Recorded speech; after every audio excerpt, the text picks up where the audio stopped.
This conference will now be recorded. All right. So I have been splitting classes with Miss Shalise. So last week was her week. This week is mine. My name is Heather Adkins. I work in the Special Collections Department at the Downtown Huntsville Library. That's the big Fort Book library that you see downtown in Huntsville. Today we're going to talk about local history. This is something I personally find is extremely fun to research, but we'll see how it goes as we go through our little chat today, and we'll see how you feel about it by the end of it.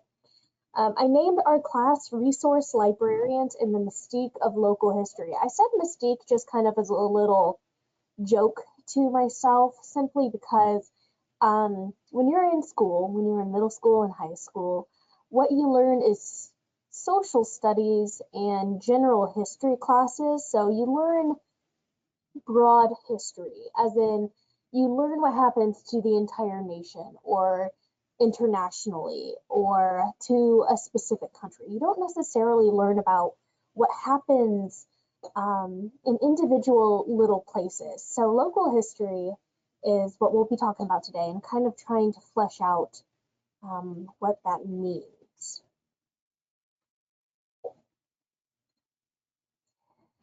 So what we're going to talk about today, what is local history?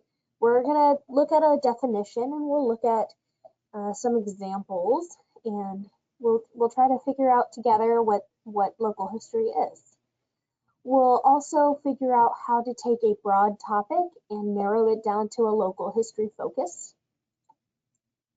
We'll talk about what you can find at the library, and by library, I mean the public library.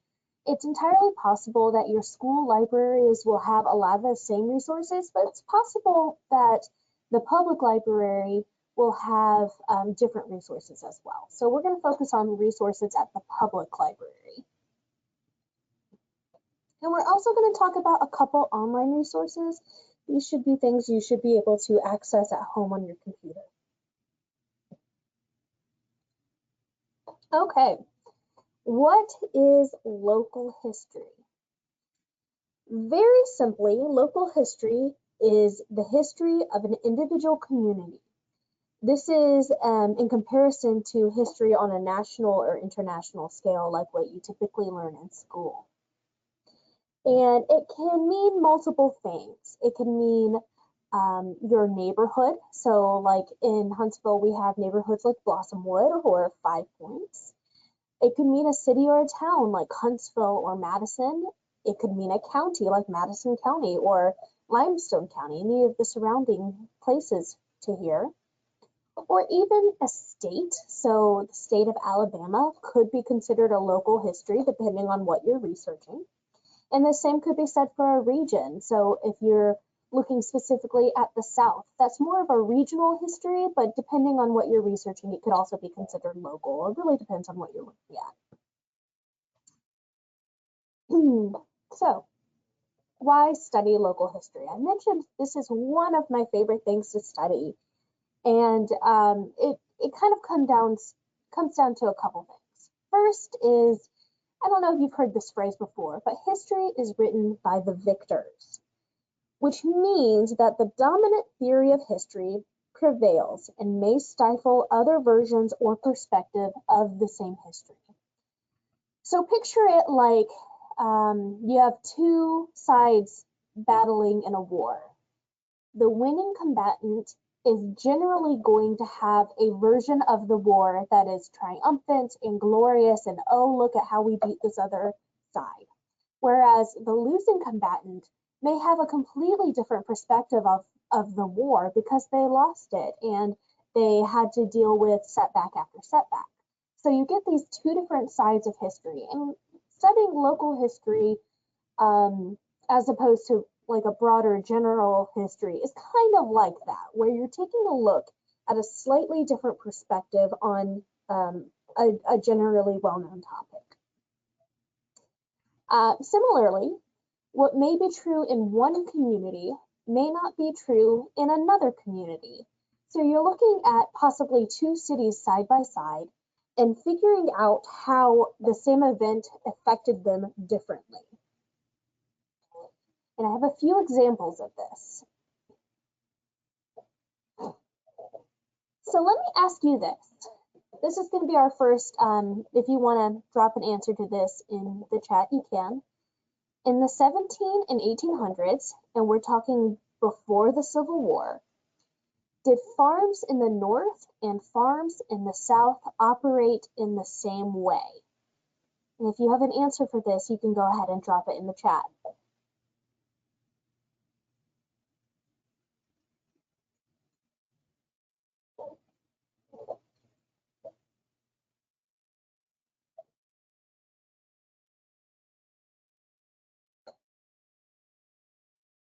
Braylon says, maybe.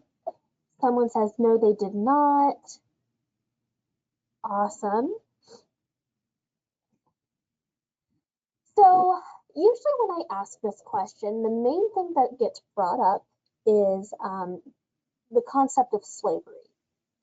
So in the United States, before the Civil War, the big thing that differentiated the North from the South is the use of slave labor. So farms in the North typically did not use slaves, and farms in the South did. So that's usually the major difference that people bring up when I ask this question.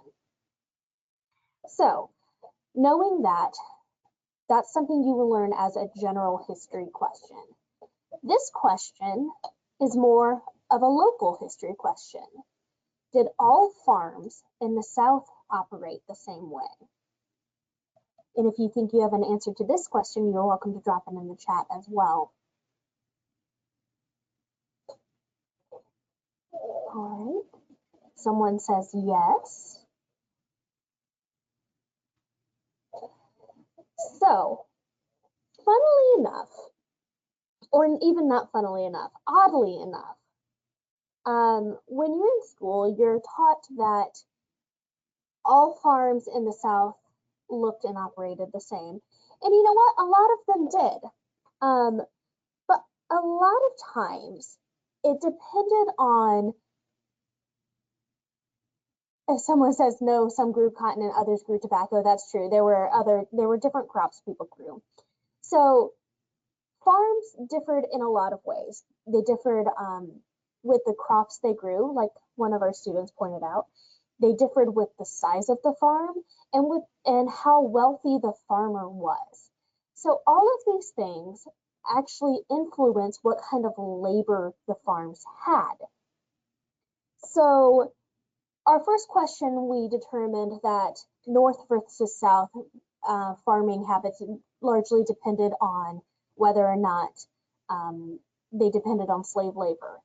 Farms in the South, whether or not it was a large farm versus a small farm, and whether or not it was a wealthy farmer or a poorer farmer, whether or not they had slaves.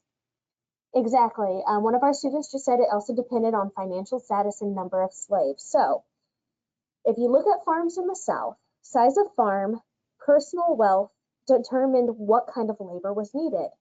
So that means either a farmer did or did not own slaves, or they did the work themselves, or they hired day laborers. I bring this up simply because I wanted to let you guys know that there's a really broad spectrum when it comes to looking at history, even within the same community, because it takes perspectives of all kind to make a complete history. So you will have farmers who did not own slaves, and you had farmers that did own slaves. And that is partially making up this local history example here.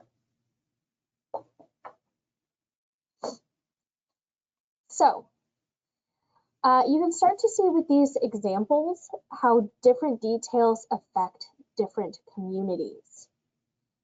And when you do local history research, you can look at a bunch of different aspects, or what I have written here, context factors that influence how different communities experience history or experience different details in their lives. And here is a little list I put together. Like I said, these all affect how people experience history. So let's go through these. Population. Did someone grow up around a lot of people? Did someone grow up around very few people? And did that proximity to people affect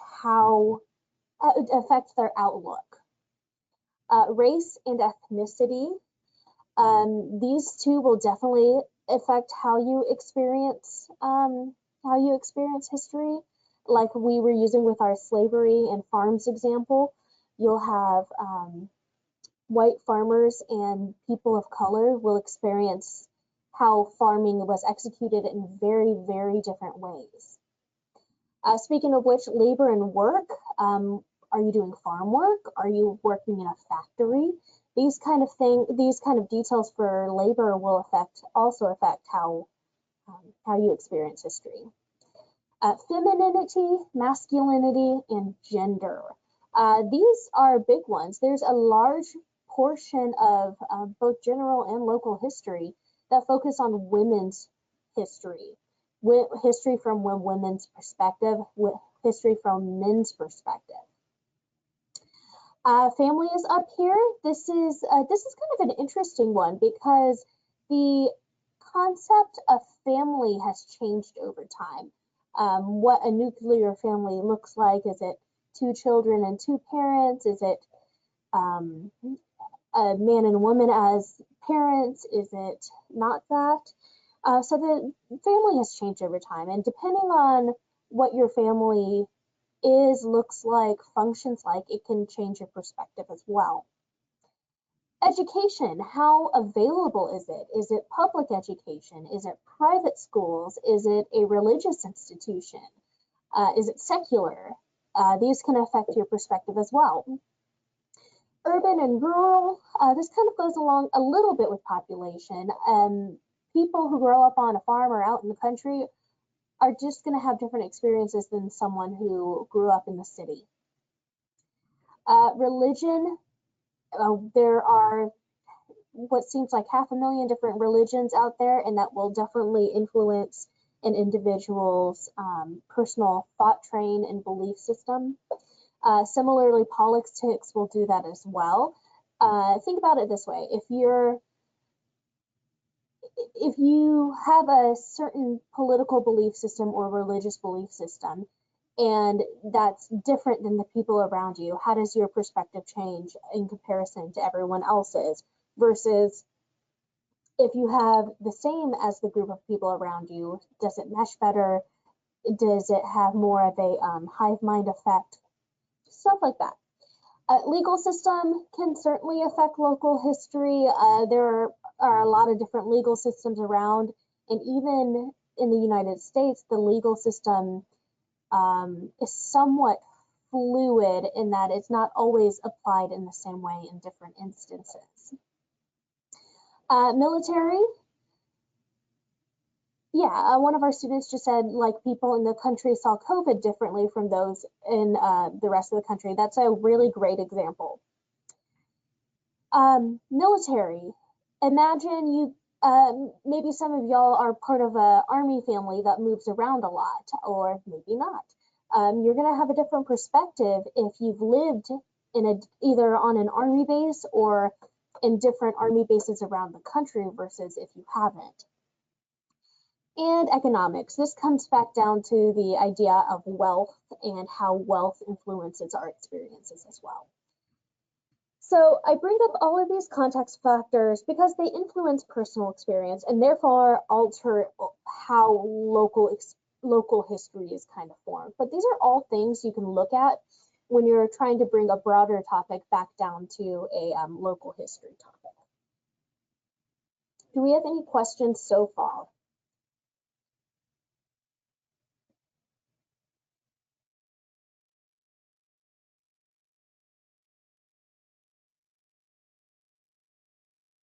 Okay. So how do we find a local history focus? I do believe a few weeks ago, if you were in Miss Chalice's class, you talked about how to make a research plan and coming up with research questions to follow on. So what I've done here is to help narrow from a broad topic down to a local history topic is I came up with a list of questions. So to get from broad to local, these are 4 questions you can ask yourself. What is the big topic I'm looking at? What is, are you looking at a movement? Are you looking at national history? Are you looking at women's studies? Any of the things we looked at in the previous page can be seen as in a macro scope as well as small. Are there specific pieces of the big topic that I want to know more about? So generally, big topics can be broken down into subtopics. And subtopics is really what we're talking about here in this second question. Do these specific pieces or subtopics have a tie to my local community? And what are those ties? So these 2 questions are really getting you to focus in on how the big picture, how the big topic relates to the specific topic. And once you determine those ties, you can ask yourself some local history questions. So the first question I have is, what is the context? Meaning, what's the lead up and how is the scene set here? What happened locally, which basically is the details or a specific event or person that you're looking at. And how did the local community react? This is kind of the follow-up or the fallout. So these 3 questions really form a before, during, and after line of research. Okay, so we're going to take these questions and of course use these context factors we discussed previously to help flesh out all of these questions. We're going to take these questions now and actually apply an example. So before we get started in our example, you can drop an answer to this question in the chat if you would like to. And what do you know about the civil rights movement of the 1950s and the 1960s? This can be leaders' names. This could be different events that happened, different places. Anything you can think of that you've learned about the civil rights movement.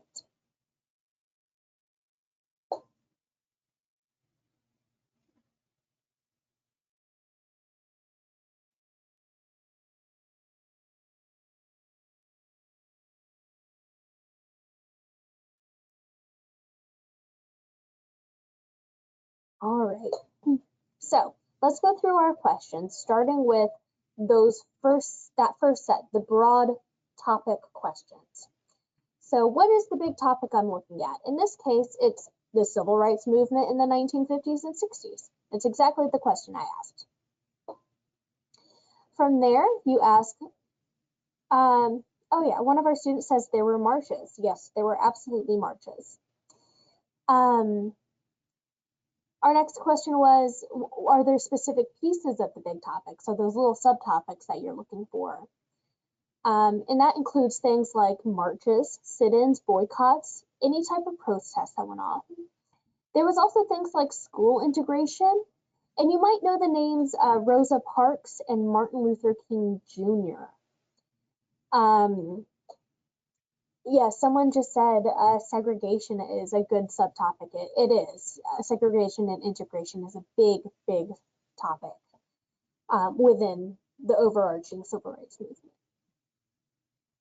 So we take some of these little subtopics and we ask ourselves, do these specific subtopics have a tie to my local community?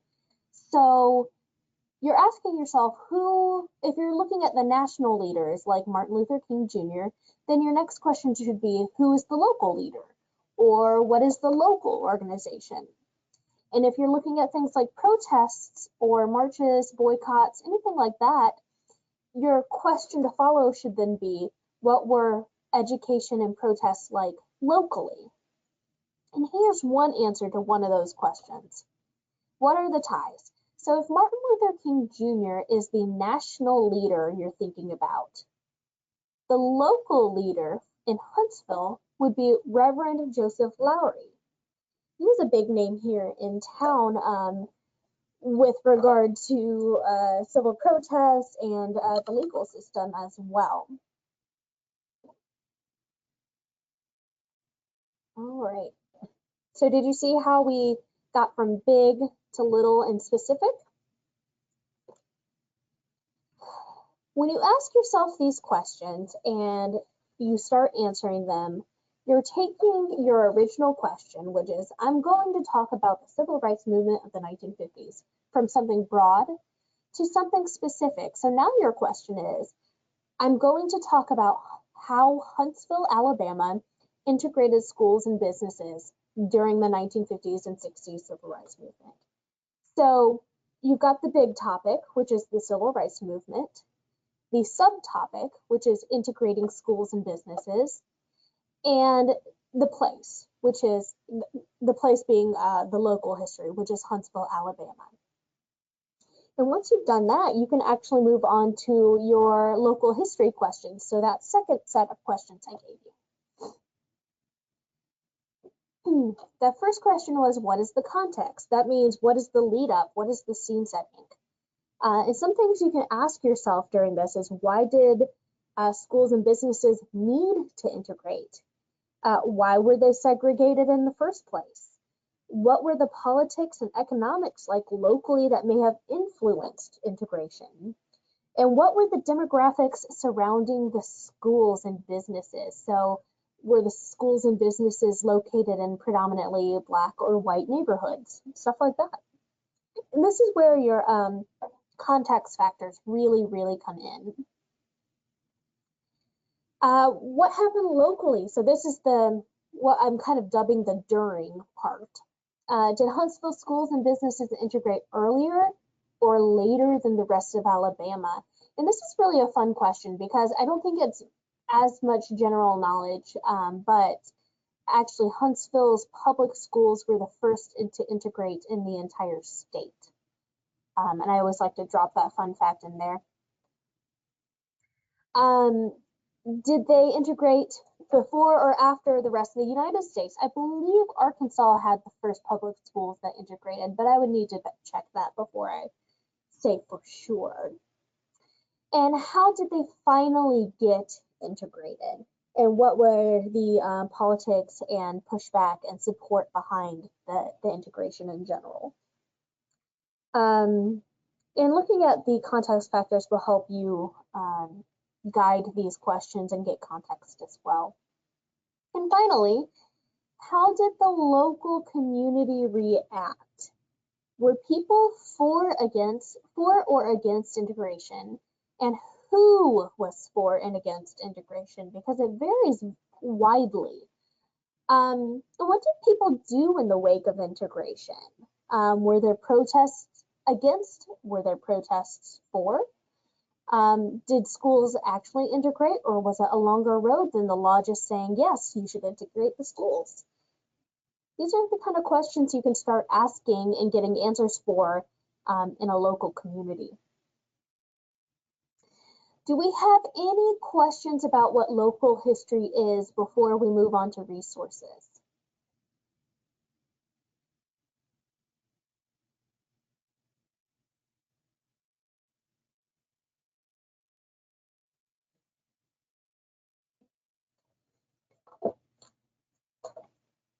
All right, if y'all have any more questions, just drop them in and I'll try to get to them as we go.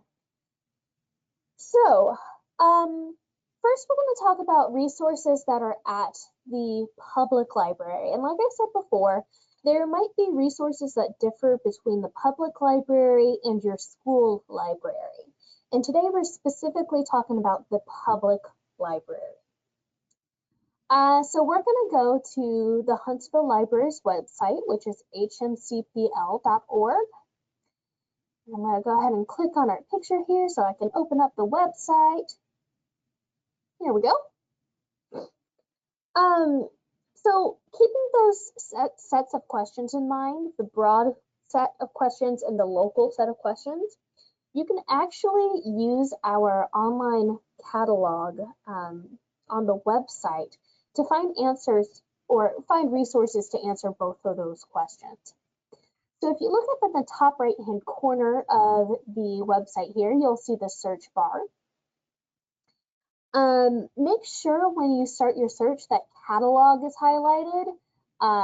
It will be green if it's highlighted. And we're going to just type in the search bar. We're going to continue this example that I've been using, civil rights movement. And we'll hit enter or search, and it is going to search all of the books we have at the public library. Awesome. So what we have here is 328 results. This is going to be a mixed mash of things. You're going to find a bunch, you're going to find 3 specific genres. You're going to find nonfiction, which is history books. It'll probably pull up media like movies, if there were any movies that came out about the civil rights. And it'll also bring up things like children's books or historical fiction. Because authors will write for multiple age ranges for different topics. So there will be children's books that pop up as well. So we typed in our example. We got our list of books and media. So going with the questions under the broad history side of things, if you want to narrow it down to just answer your overarching topic, you can take a look at the left side of the screen and scroll down. There will be a category called collections. And in the collections category, you can hit either adult nonfiction or juvenile nonfiction. It depends on what age range you want. A lot of these have crossover as well, so it's possible that you could just select one and the other will show up as well. But we're going to hit adult nonfiction, which means adult reading level history books. And it's going to narrow down to 85 results. So we have roughly 85 books that talk about the civil rights movement. And any of these books you can check out and read and get really a broad understanding of what happened during the civil rights movement. So what I'm going to do is go ahead back down to the collections section and on the left and hit the little X that appeared by adult nonfiction. This is our filter, and for the sake of showing you all the resources, I'm going to go ahead and clear the filter.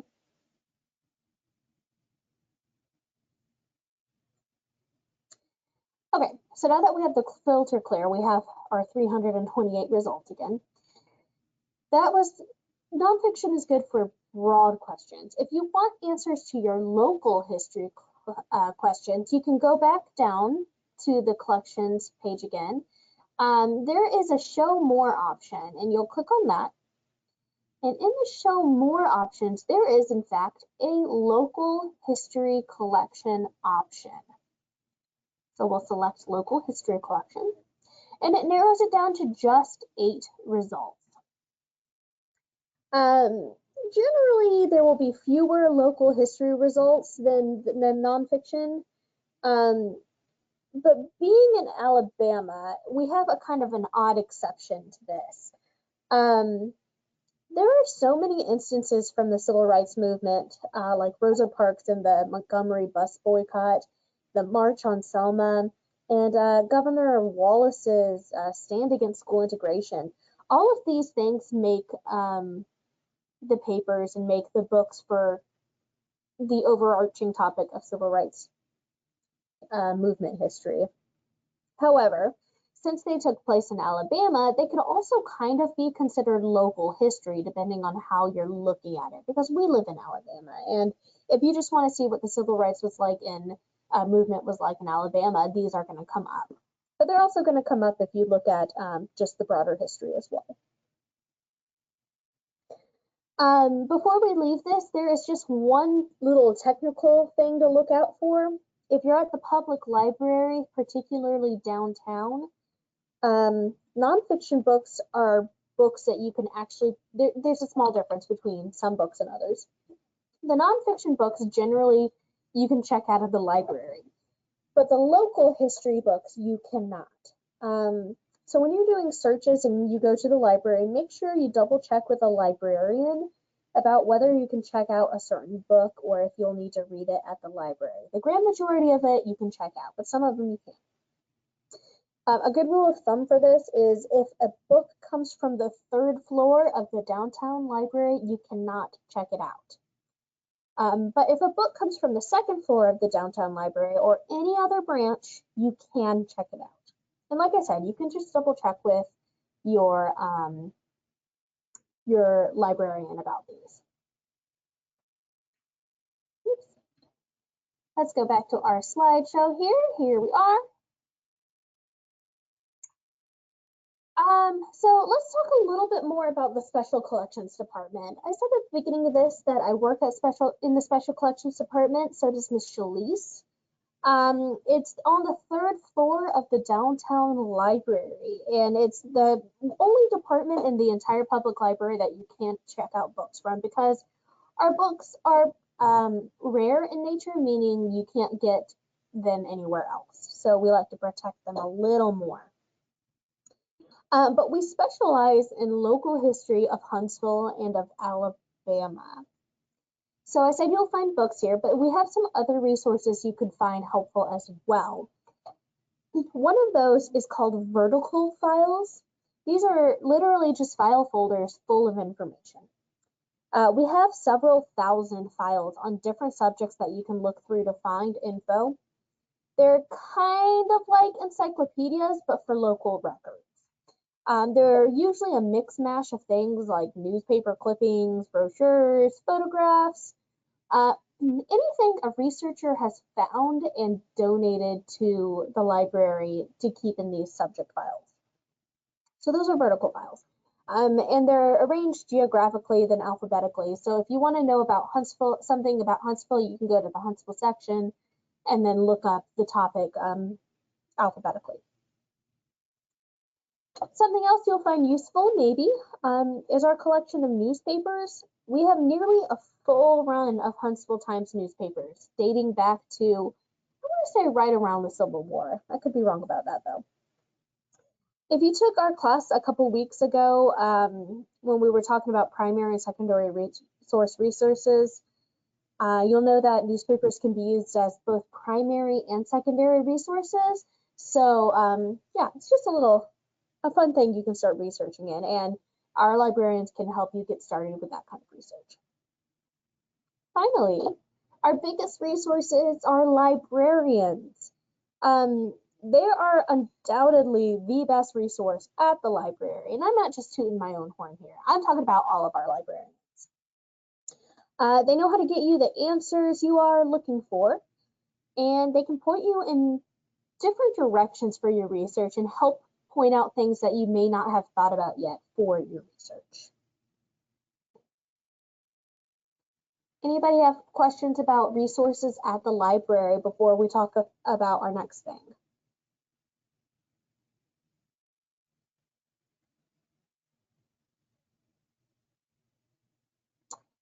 All right, moving on. Online resources.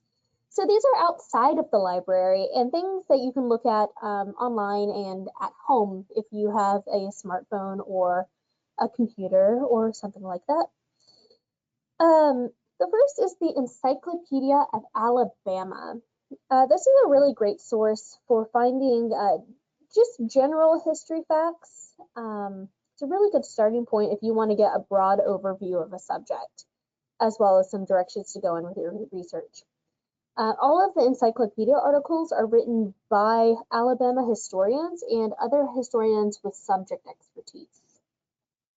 So it's a good place to start. I've written the URL up in the corner if anyone needs to know it. It's very simply encyclopediaofalabama.org. So this one will come up in searches quite a bit. Something that may not come up in searches as often is the Huntsville History Box. And if you just Google Huntsville History Box, it's going to be one of the first results. This is a local resource that's been compiled by Huntsville and Madison County historians.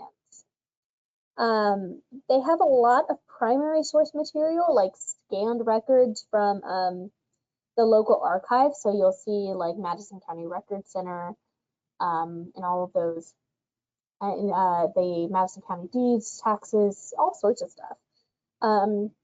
The Francis Roberts collection came from UAH. The Sarah Huff Fifth collection comes from the Special Collections Department.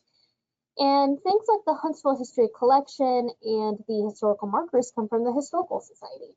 So all sorts of people contributed to this. So you'll find a really good mishmash of local history primary sources and secondary sources if you go here. And most of these are searchable as well. So if you're interested in something, you type it in and it should give you lots of results.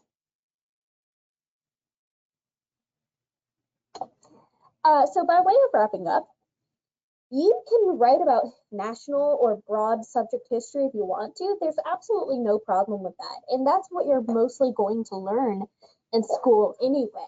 But I think that local history generally presents a more unique perspective on a topic than really basic details that you would get other places. And if you want to write something that will stand out or possibly just want to dive deeper into a subject you're interested in, local history is really definitely the way to go. So that's our class. Thank you for joining us. If you would like a copy of my notes, my name and email is written right up there. It's hadkins@hmcpl.org.